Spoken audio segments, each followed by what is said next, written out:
क्या सरकार है? कहाँ गया वो नरेंद्र गुप्ता? जिस दिन मेरे घर पे आया था हाथ जोड़ के खड़ा हो गया क्या वोट बैंक को लेकर के? आपको 7 दिन का टाइम देते हैं विधायक, अगले संडे तक इसकी कार्रवाई नहीं स्टार्ट हुई इसको खाली कराना चाहते हैं। किस लिए?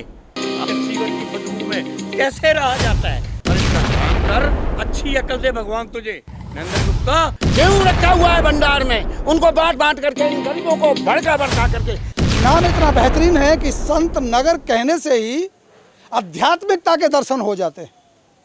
लेकिन अगर आप उस आध्यात्मिकता की पहचान के साथ साथ ये दर्शन करना चाहें तो ये भी करते रहिए और साथ साथ सुनिए कि संत नगर के लोग क्या कहते हैं। आखिर संत नगर की जो हालात है वो ऐसी हालात क्यों हैं, क्यों ये नर्क सिटी बन गया, क्यों इसके हालात इतने बदतर हो गए, इन लोगों से शायद ज़्यादा कोई नहीं जानता। बहुत सारे नेता आए, बहुत सारे वादे हुए, बहुत सारी सरकारें बदल गईं, लेकिन संत नगर का हालात वही के वही रहे। वादे हों या इरादे हों, सब कुछ बदल जाते हों, लेकिन संत नगर है कि बदलने का नाम लेता ही नहीं। समस्या क्या है ये तो आप देख ही रहे हैं। मैं समझने की ये कोशिश करूँगा इसका समाधान क्या हो सकता है। आखिर कब तक यहाँ नेताओं के वादे चलते रहेंगे। मेरे साथ कुछ शख्स हैं जो बैठे हैं पीछे, देख रहे हैं सभी लोग संत नगर से हैं और अपनी अपनी समस्या बताएंगे। क्या शुभ नाम हुआ सर आपका? हकीम जी है जी मेरा नाम। हकीम जी, कितने दिन हो गए संत नगर में रहते रहते? 20 साल हो गए मेरा। 20 साल हो गए। वैसे तो आप मुझे धर्म जाति में बात मैं करता नहीं हूँ, जी जी। लेकिन संत नगर के नाम से कुछ एहसास होता है आपको? हाँ होता है। क्या आप कौन सी कॉलोनी में रह रहे होंगे? बहुत ज़्यादा कॉलोनी तो बहुत ही ज़्यादा डाउन हो गई भाई। अब पहले तो थी भी, जब हम आए थे कुछ अच्छा रास्ता था, लेकिन अब हालात बहुत ज़्यादा बिगड़ गए। ये जो लगातार 2-2, 3-3 फुट पानी लगा हुआ है जो हम तस्वीरों में दिखा रहे हैं जी। इससे निकलना कैसे होता है लोगों का? कैसे जीवन व्यतीत कर पाते हैं लोग? निकलना तो होता ही नहीं, अपने पजामे तहमन चढ़ा के जाते हैं जी, पानी में ही जा रहे हैं, पानी में ही आ रहे हैं, बस ज़िंदगी बसर कर रहे हैं। घर में चढ़ जाऊँ ऊंचाई पे, फिर नीचे को सारे रास्ते पानी से फुल हैं। ये 1-2 गली हैं या पूरे के पूरे संत नगर की पूरी सत नगर की बात बता रहा मैं आपसे, पूरी सत नगर फुल है पानी से। अब मेरे साथ और क्या नाम हुआ सर आपका? जी मेरा नाम सलीम है जी। संत नगर के हालात बिल्कुल इस टाइम बिगड़े हुए हैं जी। कितने दिन हो गए आपको संत नगर में? मुझे जी 25 साल हो गए संत नगर के अंदर। 25 साल हो गए। जी कितनी बार वादे हुए, कितनी बार उम्मीदें जगी? वादे हुए, नए नए सरकार आई हैं, आती रही जाती रही, लेकिन समाधान कुछ नहीं हुआ। कोई नहीं हुआ। मेरे साथ कुछ युवा हैं, उनसे भी जानने की कोशिश करूंगा पीछे। क्या शुभ नाम हुआ आपका? बाबू। कितने दिन हो गए संत नगर में? 15 साल। इन हालातों में इन गलियों से कैसे गुजरते और निकलते हैं? ये गीला बस पैंट वैंट ऊपर करके निकलना चलता और सारे ही हालात तो बुरे ही हैं संत नगर के।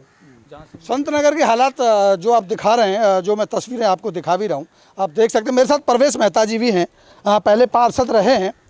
परवेश जी, समझने की कोशिश ये करेंगे, जिस तरह के हालात हैं, जो तस्वीरें हम आपको दिखा रहे हैं, लोगों को दिखा रहे हैं, लेकिन इसके पीछे जो हम कहते हैं कई बार कि मानवता है, मानवाधिकार आयोग है, समाज सेवी हैं, वो संत नगर के लिए कहाँ चले जाते हैं? संत नगर का मैं जहाँ तक समझता हूँ कि संत नगर के अंदर एक साजिश के तहत संत नगर का इतना बुरा हाल है। पहले संत नगर को स्मॉल सिटी में ले लिया गया और स्मॉल सिटी का टेंडर भी हो गया, स्मार्ट सिटी का काम भी स्टार्ट हो गया। उसके बाद अचानक इसे अनऑथराइज घोषित कर दिया गया। क्यों, मेरी समझ में नहीं आ रहा। बड़े बड़े नेताओं ने कहा ये अनऑथराइज है, इस पे काम नहीं होगा, नोटिस देंगे, आप इसे खाली कर दो। जबकि मेरी नॉलेज में ये है कि संत नगर आधे से ज़्यादा लोगों के पास रजिस्ट्रियाँ हैं, पक्की रजिस्ट्रियाँ करा रखी हैं आधे से ज़्यादा लोगों ने। और कुछ लोगों का मानना है किसी व्यक्ति की ज़मीन है इसमें, उस ज़मीन को खाली कराएंगे, बड़े बड़े नेता अपने होटल बनाएंगे, उसे सस्ते दामों में खरीदेंगे, गरीबों पर सड़क पे फेंकेंगे। ऐसा पहले होता होगा, लेकिन जब से केजरीवाल जी और आम आदमी पार्टी आई है, ऐसा होने नहीं देगी। सवाल एक बड़ा सवाल आपने खड़ा कर दिया कि स्मार्ट सिटी में है कि नहीं। बहुत सारा इलाका ऐसा है जो स्मार्ट सिटी से बाहर क्षेत्र में आता है। फरीदाबाद तो बहुत बड़ा है, कुछ हिस्से को, शहरी इलाके को स्मार्ट सिटी घोषित किया गया, बीच वाले पार्ट को। तो मैं जानना चाहूँगा क्या संतनगर की जो ज़मीन है वो अवैध है, वैध है, ये सवाल अलग है, क्या ये स्मार्ट सिटी में आता है या नहीं आता? स्मार्ट सिटी में आता है, यही तो मैं कह रहा हूँ। 19 करोड़ का टेंडर छोड़ दिया गया, 19 करोड़ के काम संतनगर में स्टार्ट हो गई, सीवर लाइनें सारी। अचानक क्या हुआ मैं नहीं समझ पा रहा। किसकी साजिश है? सरकार की साजिश है, किसी व्यक्ति की?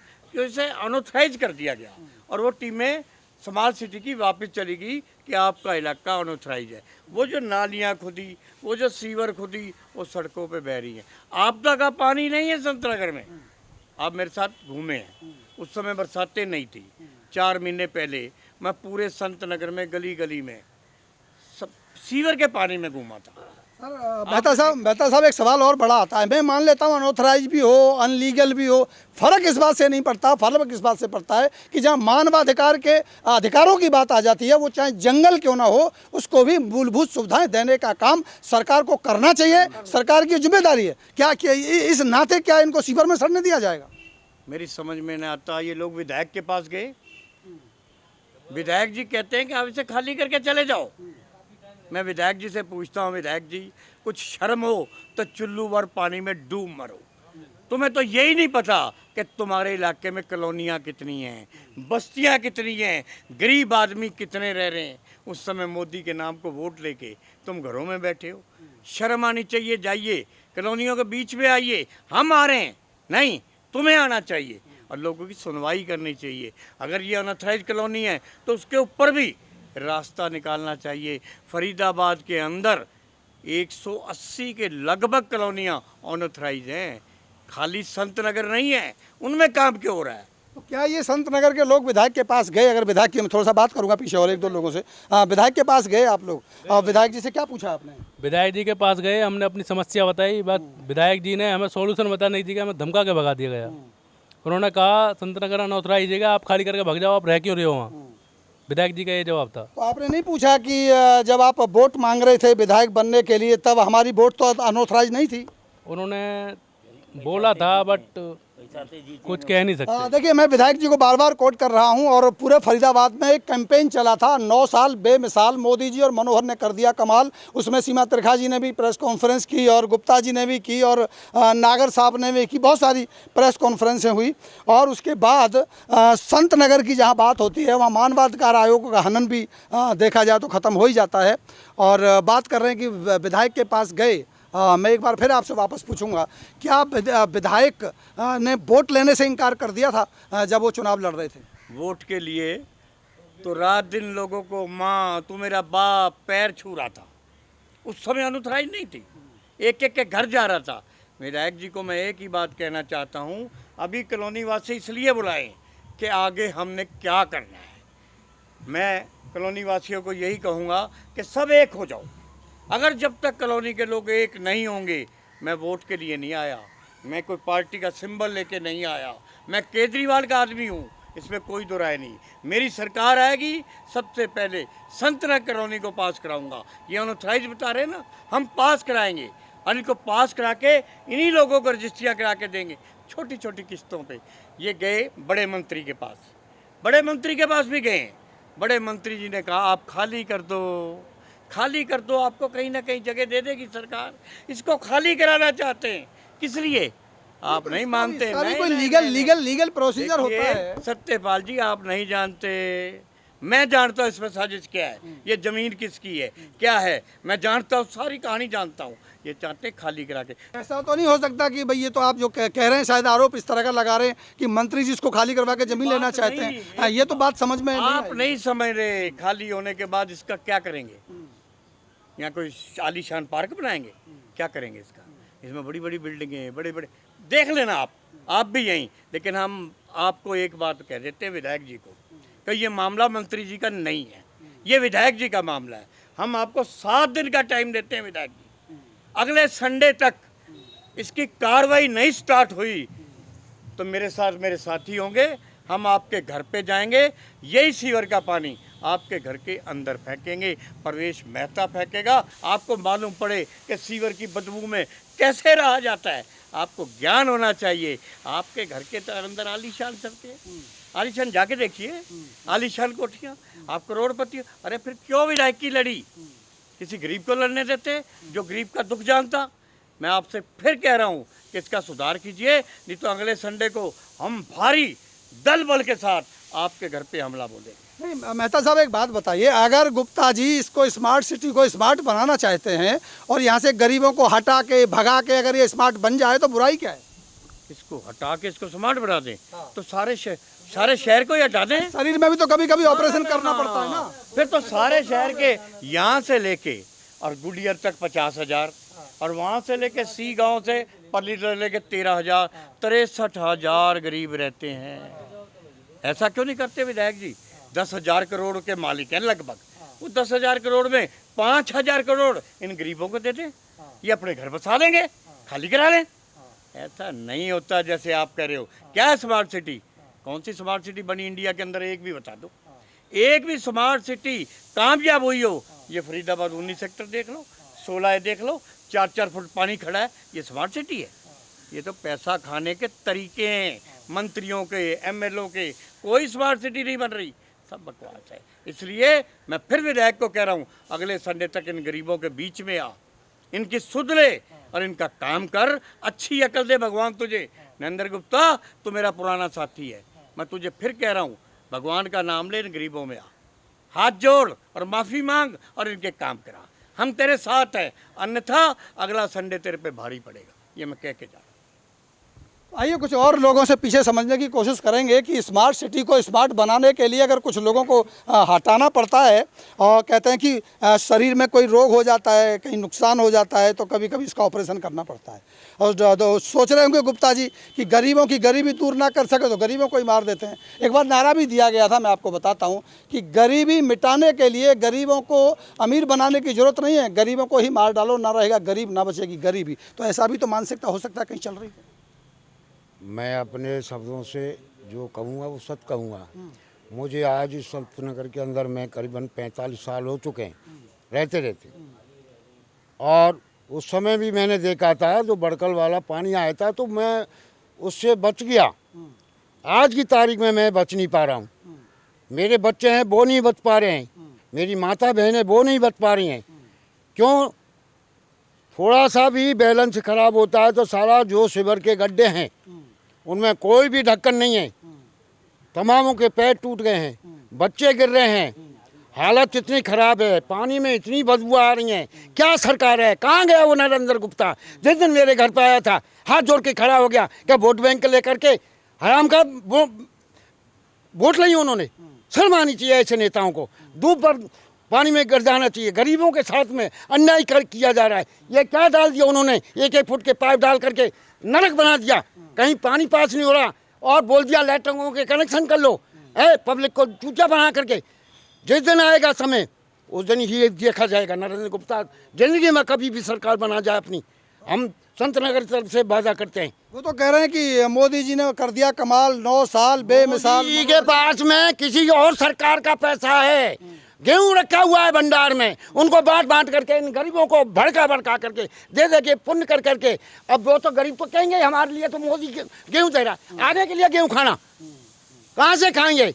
जो बुजुर्ग हैं जिनके पास में 1 साल के अंदर में 30,000 रुपये नहीं हो रहा है, उसका लिखवा दिया 2.5 लाख, उसका साला वो भी कट गया, अपना परमिट भी कट गया। परमिट भी कट गया। देखिए अमीर बनाने का एक और बढ़िया फॉर्मूला था कि 1,80,000 जिसकी आय होगी वो अमीर होगा, ये पैमाना बनाया। लेकिन पैमाने को नापने का जो पैमाना बनाया वो ये बनाया, जिसके पास बिजली का बिल होगा उसकी 1,80,000 इनकम मान ली जाएगी, जिसके पास बाइक होगी उसकी 1,80,000 इनकम मान ली जाएगी, और अगर कोई व्यक्ति ने गलती से भी रिटर्न दाखिल कर दिया होगा तो 1,80,000 इनकम मान ही ली जाएगी। इसी हिसाब से अगर देखा जाए तो गरीबों का आंकड़ा कम होता है। बहुत अच्छी बात है। और ये तो कह रहे थे कि ढक्कन नहीं है सीवरों पे। अब मैं तो कहता हूँ अरे भाई वो तो नाली पूरी सीवर बनी हुई है, ढक्कन की तो जरूरत ही नहीं है मुझे लग रहा है उसमें। वहाँ तो पूरा का पूरा नाला ही बन गया है। हाँ बिल्कुल बिल्कुल, नाला ही बन गया सब कुछ। तो क्या कहेंगे? अभी गुप्ता जी से पूछेंगे कि भाई हमारे वोट भी अवैध कर दो, 2024 में वोट मांगने मत आना, अवैध कॉलोनी है तो। मैं तो गुप्ता जी से कहूँगा अगली बार वोट मांग के देख लेना इस कॉलोनी में, जब आपको पता लगेगा। मोदी जी के नाम पे इन्होंने वोट लिया था, तो मोदी जी को हराने वाले यहाँ के विधायक रहेंगे इस बार।